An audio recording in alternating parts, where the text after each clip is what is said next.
back to another episode of Señoritas with Cristo. Today we have my wonderful sister in Christ, Tammy, and she is not only a vessel for the Lord, but her story is so inspiring. I met her at a ministry event and I just knew that she had to be on this podcast. So without further ado, Tammy, go ahead and introduce yourself. Thank you, Norma. Hi, everybody. My name is Tammy Mitchell. I live here in Greenville, Texas. I just recently moved here, and God has blessed us with a beautiful, large home. And I am a mom of six between my husband and I, and two beautiful grandbabies. So my favorite role I play is Nana. Um, just recently, though, my husband and I started a homeless ministry in Mesquite about 6 to 8 months, 7 months ago. And when God moved us into our new home, we have a loft upstairs. And one day I was worshiping, and God said it's time to start a church. So I guess I have another role now of pastor. I'm super excited about that. We're just going to open up our home to make things more comfortable for people who don't like to walk into the building of the church because of they've been church hurt or something to that effect. And it's also going to give us the opportunity to get out into the streets and have church in the streets. So just to get into my testimony and really just share with you why I love Jesus so much. As growing up, my mom, well, actually, let's not even get to that part. My mom was young when she had me. My dad was in the Hells Angels, and so he was always doing drugs and drinking, and that led to her leaving him when I was about a year old. A few years later, she had my sister. During that time, though, my mom found herself becoming an alcoholic, and she started drinking a lot, and then she was working two jobs, and she had my grandfather watch me and my little sister. And during that time, my grandfather molested me. But not only did he molest me, but he was allowing his brothers to do the same thing. So I grew up with my mom going in and out of men's homes, and the homes that my mom went into, she never really she didn't allow it, but I was molested by many of the men that she was with. I was actually molested up until the age of 17.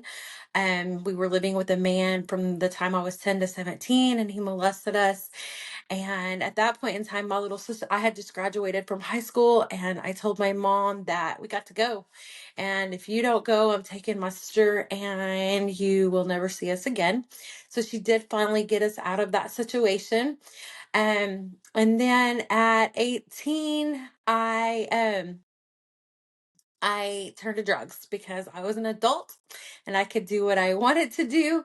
And I started drinking. I started doing coke. I started doing X. I started doing acid. Started hanging out in the strip clubs. Became a stripper. And so I really just tried to hide all of that hurt and all of that pain while instead of turning to God, I did have an introduction to God as a child. And I spent many a times in church with aunts and uncles and a babysitter, my mama, who always had us in church, and I was getting a spanking if I wasn't still sitting on the pew. But I really didn't understand who God was as a child. And as a teenager in high school, I went to church a couple of times here and there, but I still didn't have a relationship with him, I guess. I was saved, I was baptized, but once I never dealt with the hurt and the pain. Drugs and alcohol was the easiest way to deal with things. So from the time of 18 to 21, I was using, I was stripping, I was doing anything and everything I should not be doing. And at the age of 21, I got pregnant with my daughter. And I always say that she's the reason why I'm still alive today. If I wouldn't have gotten pregnant with her, I probably would be dead. Like, God, that was a wake up call for me for a little while. And then at the age of 22 or 23, I met my son's dad, and I got pregnant very quickly right after meeting him, 2 months after meeting him. And he was physically abusive. Even the whole time I was pregnant with my son, he was it was a mentally and emotionally abusive, physically abusive. And so for 7 years, I was doing meth and coke and trying to hide the pain. And then in July of 2005, I woke up one morning and I said, I just can't do this anymore. And I called my mom and I called a rehab and I put myself in rehab. And the reason why was because CPS was getting involved in my life, and my ex had beaten me with a baseball bat, and I went into the hospital. And the doctor in the hospital saw all of the sores and stuff on my legs and on my face and on my arms. And he said he was going to drug test me. And if I tested positive, he was going to call CPS. So I said, please, you don't have to test me. I'm going to be positive, but please let me call my sister. So I called my sister and she got my kids. She came and picked up my kids. I basically told her I couldn't take care of myself anymore and I needed somebody to help me with the babies. So we did that. That a couple of weeks later, I went into rehab, and that's where God started talking to me. And some of the women that were in there gave me a Bible, and God really started ministering to me, and I was finding hope again. And then I got out and I moved to Houston. And when I moved to Houston, I went back to my same old ways, not doing drugs. I stayed clean, but I was drinking, and I was finding comfort in men rather than drugs. And I was sleeping around with everyone. And I was there for like 5 or 6 years. And then I ended up meeting my husband, not the one that I'm married to now. But anyways, I met a man and that I actually went to high school with, and we ended up getting married. And he had a problem with pornography. But my kids started going to church, and they got me into church. And one day, one of the ladies that was in our church, she turned around and she grabbed my hands and she said, God said to tell you he's happy that you're here.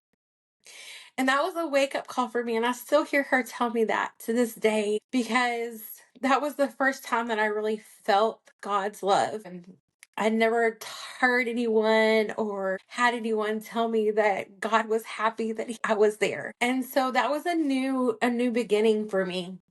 And so my kids and I started going to church. I wasn't drinking anymore.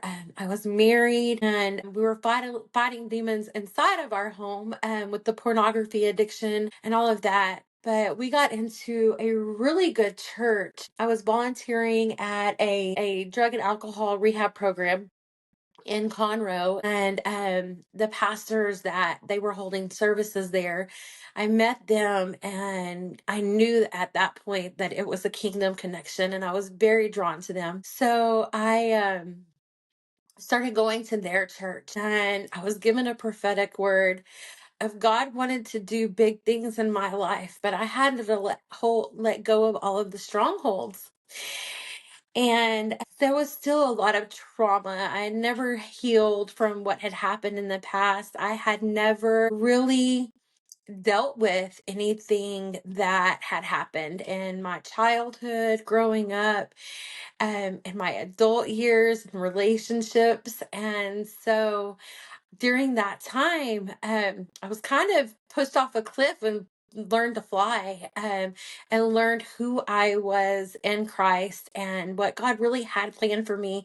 And most importantly, I learned how much God loved me. And that was pretty great for a while. And then the church closed.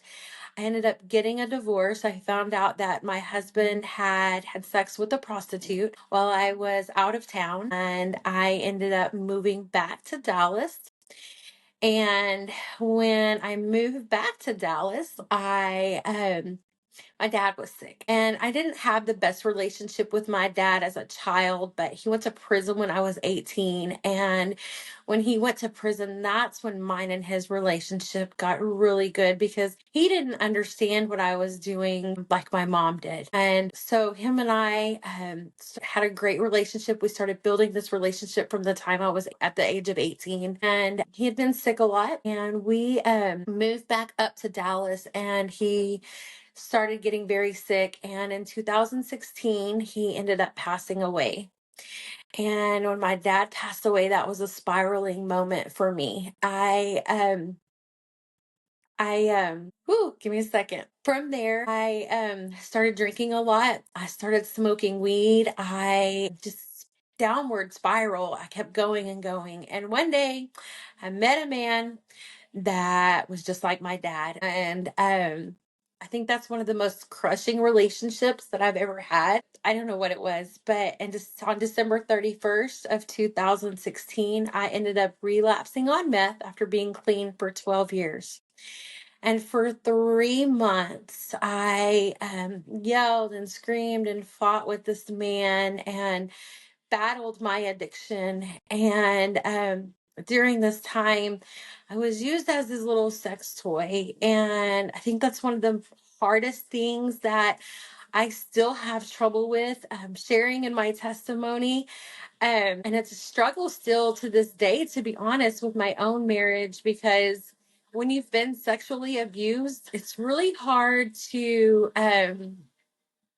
overcome. But God has been working and working in in my life to help me to get through all of the trauma that I was going through in that particular relationship. So on March 11th of 2017, I woke up one day and I fell to my knees and I said, God, I can't do this anymore. This is not me. This is not who I am. And this is not what you've called me to be. Help me. Help me to get better. Help me to find my way to you. And I sat down the meth pipe that day, but I still was drinking, and I became a little party girl. I joined a singles group on Facebook, and I was out hanging around and drinking a lot. And one day this man was added to our group, and God said, "That's your future husband." And that was like 2 months after I had been clean. And I laughed and I said, God, I said, you are crazy, but let me send this man a friend request and we'll just let him sit here on the back burner because I am not ready to be married in any way, shape, form, or fashion. And 2 months later, I met him at one of the get-togethers that the group had, and I walked up to him and I introduced myself to him, and then I turned around and I walked away. And then about a week or two later, it was Father's Day actually, he had posted a picture or something, and me being who I am, sent him this flirty message on Facebook, and I started talking to him, and I realized that he had been going through a divorce and his relationship with his kids was just not there anymore. And I kind of told him, I said, hey, this is going to be a sucky day for both of us. It was my first Father's Day without my dad. And it was the first Father's Day without his kids. So I asked him out on a date, and that was Father's Day of 2017. We just spent every day together when he wasn't working and when I wasn't working. We spent a lot of time together. And God made it very clear to me that this is your future husband. And I was like, okay, well, here we go. And so I don't know if I scared him. Well, I didn't scare him, but I told him, I said, God told me that we're going to be married one day. And he was just kind of like, he was a believer, but he had also lost his way a little bit just with his past and what has happened throughout his life. And so we got married in October of 2020, 10/10/2020. And we moved in together before we got married, actually. And we didn't go to church. We didn't have a relationship with God. We were believers, but we never really had a relationship with him. So one day God told me, "Hey, if when you guys get married, I'm going to move you guys to next level." So in January of 2020, I ended up in the hospital and having some heart problems. I ended up finding out that I had a blockage in my widowmaker, which was 99% blockage, and only God can bring somebody through when the statistics say that only 10% of people who have that blockage live. So at that point in time, it was kind of a wake up call for me, knowing that God had a plan for me and I was still here and I was still living for a reason on purpose. And so I began picking up my Bible and spending a little bit more time, and then just started begging my husband to go to church. So, all of 2020, all of 2021, I was in and out of the hospital, and half of 2022. In June of 2022, I found out that I had COPD. So I ended up being diagnosed with congestive heart failure, COPD, heart disease, fibromyalgia, and rheumatoid arthritis. And on June 2nd of 2022, just so you know, I had my grandbaby was brewing in the belly during that time. And I was just crying out to God, just telling him, "Hey, I want to be here. This is my first grandbaby. And I don't know what's going on, but I know that you have something different in store for me." And so had praise and worship music on the whole time I was in the hospital for 3 days. And in the middle of the night, one night, God woke me up and he said, "Your healing is coming." He's like, "But I need for you to do these things. I need for you to be obedient. I need for you to start walking out this path. I need you to take the steps that you need to take to get healthy." And I was like, "Did I really just hear you say that? I just heard you say my healing is coming." And y'all, the second I heard that word, I knew that I was going to be healed from COPD, congestive heart failure, rheumatoid arthritis, and all of these things that I had been diagnosed with from the doctors. So it took me a year to get it together and really start becoming obedient and start spending time in the word and start getting my health on track, start eating better, start exercising. And my grandbaby was born during that time frame. But y'all, the year that they turned one, that was my wake up call. I was like, "Oh Lord, here we go. This boy's about to start walking." And I was watching him as much as his parents were, because his parents were working. And I knew that physically I was not able to keep up with this baby. And he is a rambunctious, wild little boy, just like his daddy was.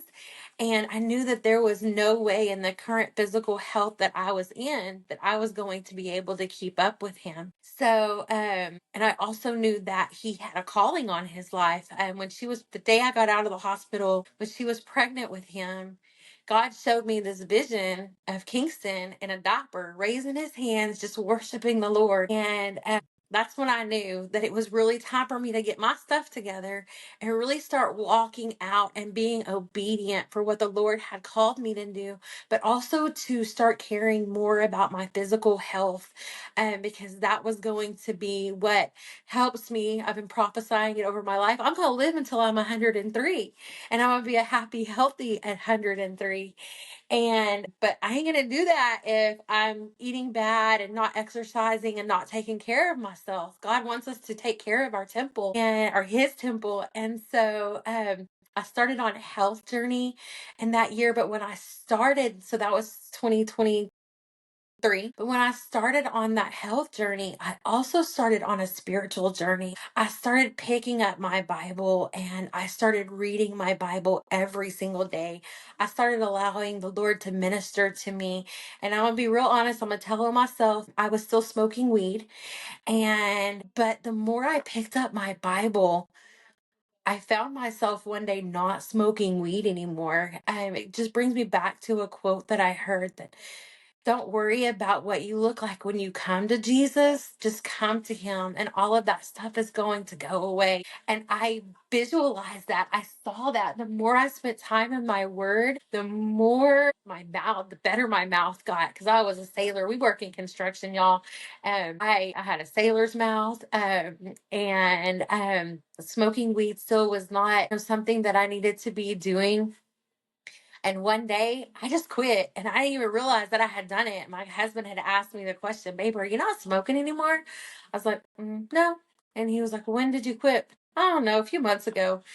And that was just the Lord just working on me. And it wasn't anything that I tried to do. It wasn't anything that I tried to set down. It was just, he was just taking all of those desires away from me. And he was just filling me with love and hope and giving me a word and just started pouring into me.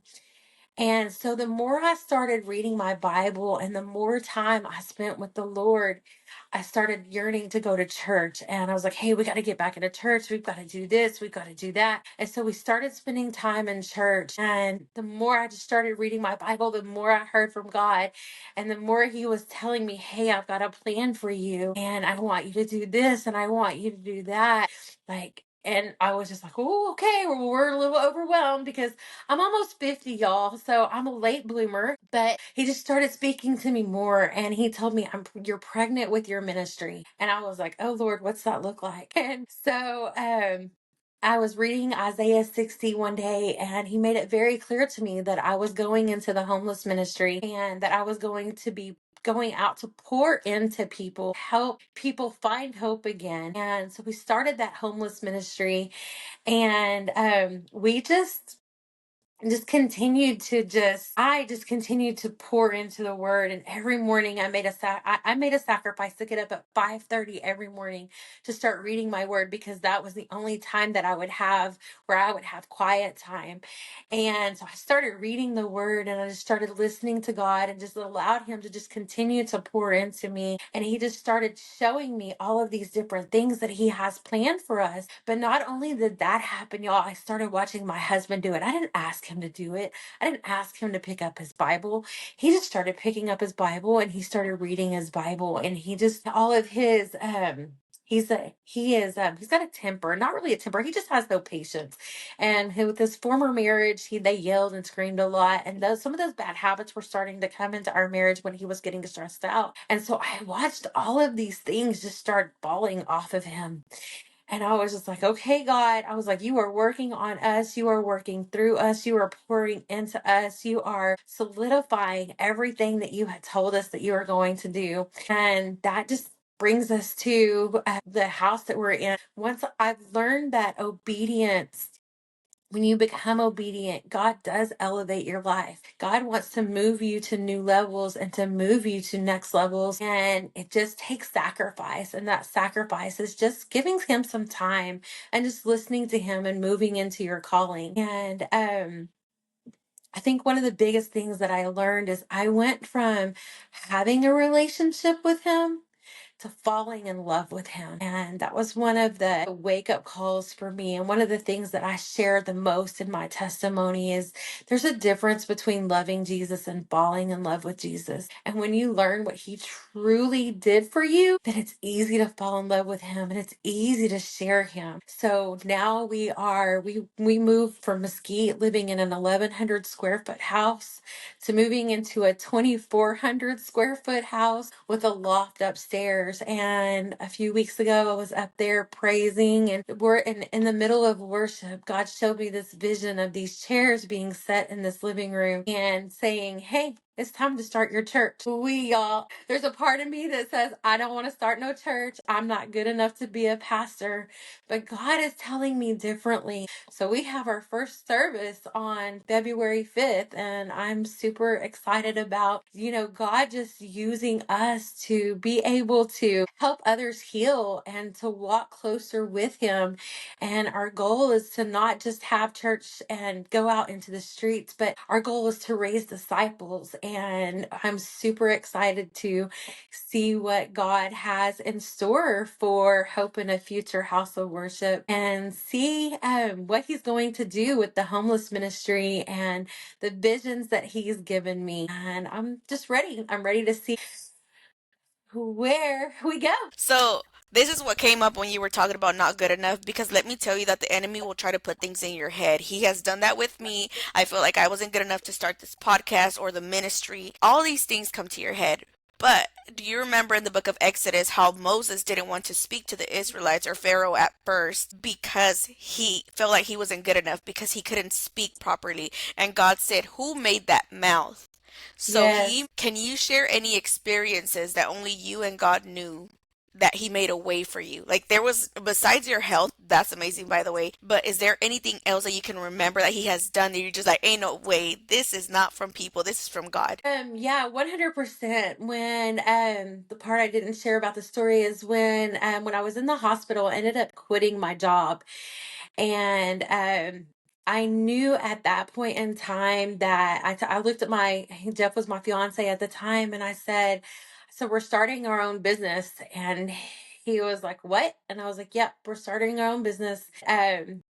I quit my job out of anger. I want to point that out there. I quit in a way that most people shouldn't. And I quit in a way that you could never come back from if you wanted to go back and go work at this place. But in my heart, I knew that God was going to bless that business. And when I said that I was quitting, I meant it. And we started our business immediately after me getting out of the hospital. And in my mind, I knew that at that time I only needed to make $38,000 because that's what my income was before. And I was working 80 hours a week, 90 hours a week. I'm slaving away for someone else. And we ended up making $76,000 that year. And I know for a fact, and since then, like we're on track. And well, actually the year's over already, but we made $650,000 this year or in 2024. And I'm sorry, y'all, that's not me. That's God, because and us just walking in his obedience and doing what he's told us to do and building our business as a kingdom business rather than something that was just for us. And I can't do that because I'm going to be very honest. I can be very lazy. And there's a whole lot of times where depression has kicked in and taken over, and I didn't want to do anything at all. So it was literally God who has just opened up the door for us to be able to have finances, to have a ministry, and to be able to go out and speak to others. That's good. What advice could you give to people who may be going through similar things? And I could go back to a child molestation because I went through that too, and so did many other women. So people that are not close to Christ, how would you explain this to them? How can they heal from this? How can they forgive? Because forgiveness plays a huge role. Yes, the one thing that I've learned is it is so hard to forgive someone who's done something bad to you. And as a child and you deal with all of that trauma, you grow up with it. And I see that for me personally, I turned to drugs and alcohol. But as an adult, I learned that one, God forgave me. Why can't I forgive somebody else? And two, not being able to forgive someone is going to eat you up because they don't care. They don't care about how you feel or what you're going through or anything like that. They're out living their own lives. And just learning to be able to forgive them for you might be more peaceful for your mindset. And then I know, and I know that there's a lot of people that don't believe in God and don't believe in Jesus because of the things that have happened to them. But let me just be the one to tell you that there were days that I said, God, if you were really there, why did you let me go through this? And today I know why, besides the fact that I made my own poor choices as an adult, but as a child, he is allowing us to be able to let other people know that he's there and just say, hey, he healed me and he can heal you too. That's beautifully put. You know, the Bible talks about how God uses all evil for good. Sometimes we feel that it's God, but people make poor choices. The way that I like to put it is Cliff. I don't know if you know who Cliff is. He loves to preach in colleges. Well, he tells someone, wham, If I slap you, who did that? Was that God? No, that was me. So we tend to blame God for everything, but also we need to remember that God will use that evil for good, although He Yes. didn't create that. And now, one more thing, Tammy, before we end the testimony. How would you explain Jesus to others? Y'all, Jesus is my best friend. He has helped me through all of the hurt and all of the pain.